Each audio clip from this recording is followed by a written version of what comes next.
What's up everyone, welcome to today's video, welcome to the Video Game Fight School channel. Thank you very much for tuning in. So there's been a lot of conversation surrounding the performance for Gotham Knights, and having played at least at this point going on 30 plus hours on both the PC and the Xbox Series X, I've been able to fine-tune some NVIDIA graphics card settings for my build that is helpful to me, and I've been able to map out a lot of what I think the issues with the optimization is, in my mind anyways, just from observation, and I'm going to go ahead and share those settings with you, and you can compare back and forth. We can share notes just to see where things are over the course of this video. Now, the performance issues for Gotham Knights, I've isolated them to two specific locations where you're going to see the most of it. And the reasoning being, there's so many elements all over the place that we're going to delve into. But if you want to basically get the build and not listen to me yak about the technical stuff, let's go on ahead and start looking at stuff right off the bat. Now, this build is a little bit of a high-end build, but I think overall some of the same concepts are going to work. So for now, I have on you guys' screen my options, and for my graphics settings and my graphics gear, I'm using a 1440p monitor, and I have my GeForce 3090 here. And for my settings, basically I'm using the resolution, the native resolution of the monitor. So that could be also something else that you might want to look into. The scaling can be a really tricky thing. I'm not really too cognizant with it, but this is what I have. For VSync, it's on. I think it just turned it on automatically. This monitor actually has AMD FreeSync, so I don't know if that actually, does anything crazy, but I doubt there's actually any issues overall. And then my brightness, contrast, and saturation, if you notice, they're off by 48, 50, and 60. Somebody commented on my videos and said that, actually, guys, it looks good if you raise your saturation a little bit. So I raised the saturation, and I haven't noticed any difference because I didn't raise it more than 50, but I do like the way the game looks overall. I guess it's actually a good addition, so I'm enjoying that right here. Now, when it comes to resolution, you can notice that my dynamic resolution is turned off. NVIDIA DLSS is on, but the upscale is actually balanced for this particular graphics card. And then my sharpening level is off, and then my field of view, I maxed it out to 100%. Ray tracing is off, motion blur is off, ambient occlusion still stays on, and bloom still stays on, chromatic aberration stays on, depth of field stays on. And then for quality, we're looking at high and the mix of medium, different aspects in terms of the different presets. So shadow quality, medium, effects quality, of course, medium. I'm using, Red Hood, who does the Mystic Leap. Are you kidding me? And this basically says lowering the value will improve performance. So you can already start seeing that there are places that you can kind of churn out some memory and performance from here. Post-processing quality is medium, view distance is medium, and you can also do this. Actually, this says lower the value. So lower the value may improve, or the lower the value may improve performance, especially on slower devices. So your view distance basically is how much, I think, detail you can see ahead of you. So this is another way to churn out a little bit more performance as you're going on. It doesn't mean you're running on low settings. You could do some really interesting things like good texture quality, and then use the view distance to basically, I would say compensate for that. And environment density, always low. This is the way that, I think the biggest problem with this game is its native environment density. That's what I think is causing the issues. Now, to go into the technical side, based on my observations, I noticed a few things on running this game extensively using these settings. Now, the game runs very, very well when you're in a place of either low density, or when the world is actually loaded in, say, cave levels or tunnels or whatever it is. So, for instance, I don't know if you've gotten to this part of the game, so spoilers ahead, so beware.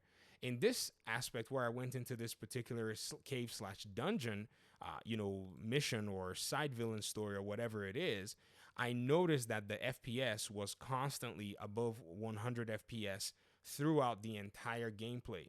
And the total gameplay time here from when I got into that cave and hit record is about 20 minutes. So for 20 straight minutes, this was my performance. Also, when you make your way into the very first club where the Court of Owls is, you're going to notice this same kind of experience.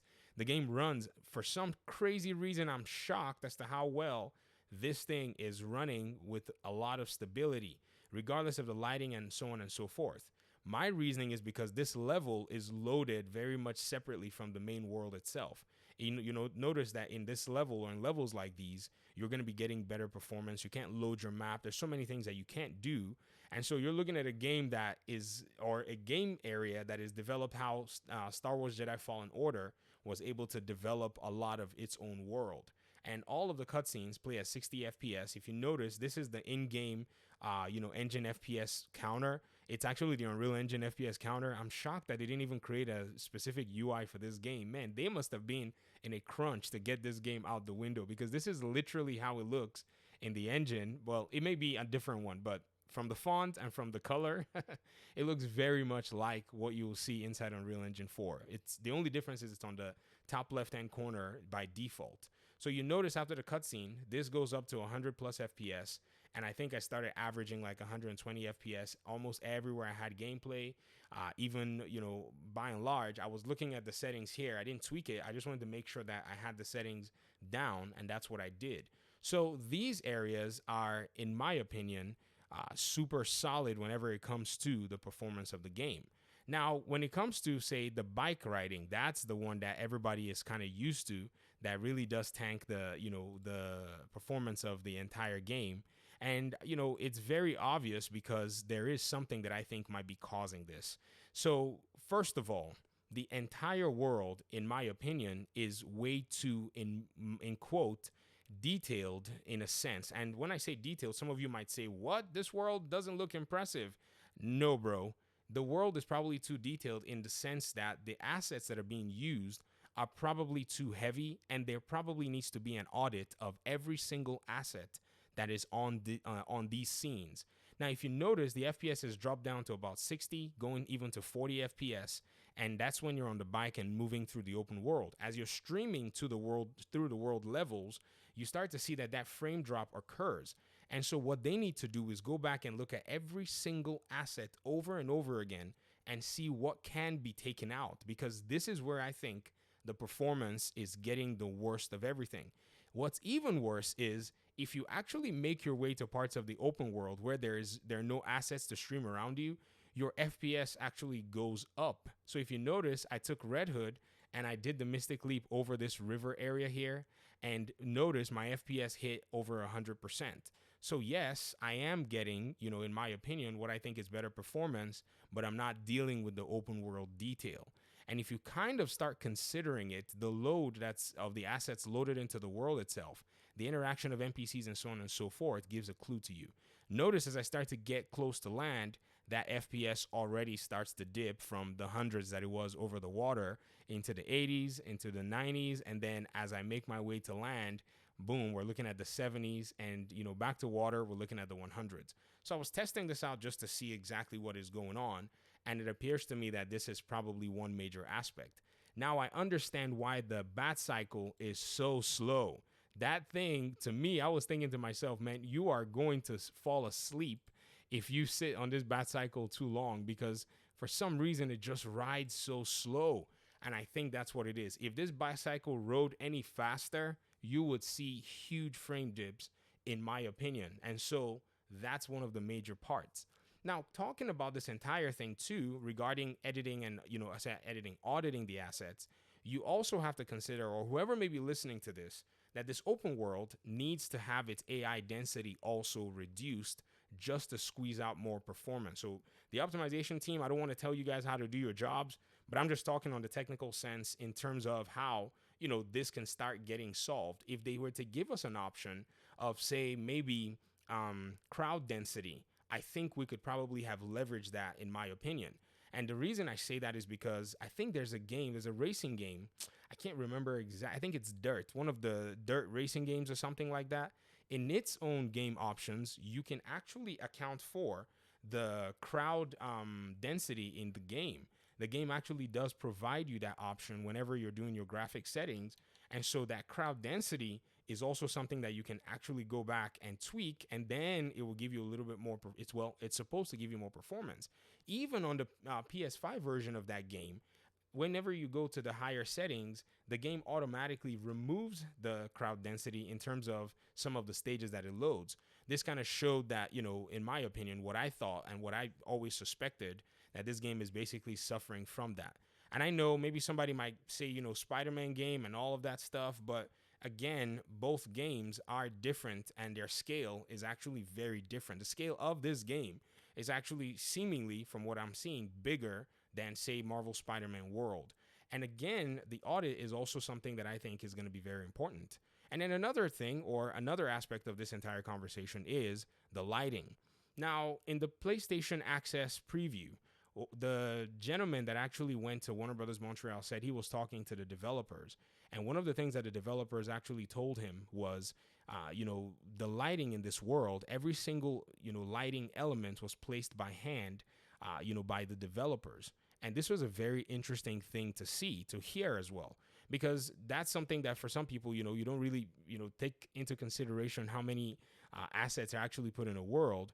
But lighting is also one of them. And Unreal Engine 4, you actually do put your lighting in your world by hand placing it. You can copy paste lighting and stuff, but you still have to make tweaks depending on the environment and the mood you're trying to replicate.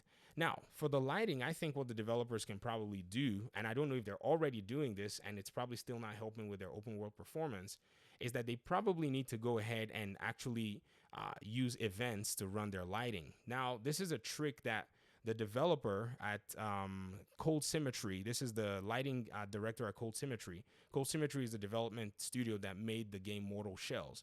This is a trick that he actually employed for their world to be able to go ahead and make sure that the lighting did not cause the game to have so many issues. There's a 4-hour exposition on the game where the developers actually come and do an interview with an Unreal Engine community developer. So you can watch that video yourself and see the way that he actually, is able to overcome these instances. So I think the lighting might need to get a little bit more of a look at, because I think that's another thing that's also, in my opinion anyways, that could be causing some performance stutters across the board when it comes to the game overall. And I get it. It's a interesting balance, because a lot of the lighting really does bring the world a little bit more of an oomph. It really lighting makes your world pretty good. I like the way this open world looks. It is, in a sense, maybe Watchdog-esque, I think. I don't really know what to tag it, because a lot of these other games I don't really play. The only reason I'm actually playing this game is because of the knights themselves. So looking at these things, the AI density, the lighting, and the asset audits, I think the developers are probably going to be able to optimize this game in no time, except, of course, when you now look at the co-op side of things, it's still not letting things go as fluid as possible, because, like I said, that bat cycle, and the reason you're getting more of those frame drops is because of the speed at which you're streaming the machine. Again, somebody might also say, well, but Marvel Spider-Man, how are they able to get your character, basically swinging through the world and so on and so forth? I don't know if you've actually watched a lot of the interviews. They actually did slow down the swinging from the other Spider-Man games so that it could run, so that you could actually have your swinging run very smooth, say, in your open world. It's not until Spider-Man 2 that they're actually planning to unlock the swinging to give it a little bit more speed. But that's because now the PlayStation 5 machine is actually much better than the PS4 machine where they first developed the game on. So these are some of the pertinent aspects towards optimization and getting your game to run well, because I guess knowing exactly where the problem is and knowing what could cause those performance issues could help you maybe, I don't know, modify how you're actually going about, playing the game. I've noticed as well, too, a lot of people that would join that would basically jump into sessions and stuff would rather use the traversal, because they know that this bicycle is where you're getting, a lot of the frame drops. And the reason specifically is because you're streaming the world too fast. So they need to go in there and they need to find the reason that this is happening. Now, again, when it comes to assets, and I know this is a longer video, there is something that is quite interesting about all of that I got to see at a game developer conference for The Witcher. And this was basically an asset that somebody forgot in the open world that was causing a lot of issues when they were trying to finish the audit and the optimization of the final game. This specific asset was a bucket of chicken. So many of you know in The Witcher, you'll see village props all over the place. Apparently, when they were trying to finish off the game, one of the designers, left a bunch of assets, or left one specific asset that had a bunch of triangles sitting in the world. And this one bucket of chicken, that's exactly what the asset was causing a lot of issues and causing the game to not necessarily be optimized. I fear that there might be a bunch of bucket of chickens that are in this world just sitting there that could be taken away. And overall, as you start to do so, you eventually see that the game, I think anyways, based on what many game developers have said about their optimization experiences or nightmares, that the game might eventually start to get a little bit more performance. So that's pretty much it for me. That's my video. I wanted to go ahead and just intricately talk about a lot of these details. I appreciate you guys' time and audience. Thank you very much for watching the video, and hopefully we'll talk pretty soon in another one. Peace out.